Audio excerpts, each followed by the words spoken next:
on a daily basis, and I think it comes back to that, is what's your operational KPI? And I think one of the things I need to emphasize is real-time data.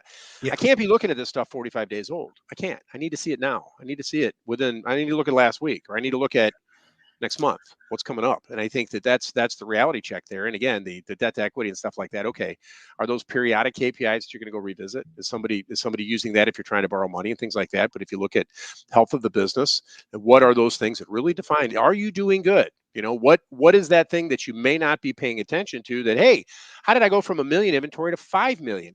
And well, if you're watching cash, you're going to figure out that it's going somewhere. Okay, so there's the example where we started with cash. Cash is going to trigger or go look at a second KPI or something. But I think, to your point, a lot of CEOs ask somebody to bring them data. These days, it's a lot more connected. CEOs do have connections to dashboards, and they learn how to interact, change dimensions, pivot, change date ranges, look at comparisons last year, this year. You know, great example is prior year comparisons. A lot of people look at current year, but don't look at prior year. Well, what would that do? It might flag something that you're overlooking. But again, the accounting savvy, and again, but by business, by industry, we all are going to agree there's going to be different operational metrics.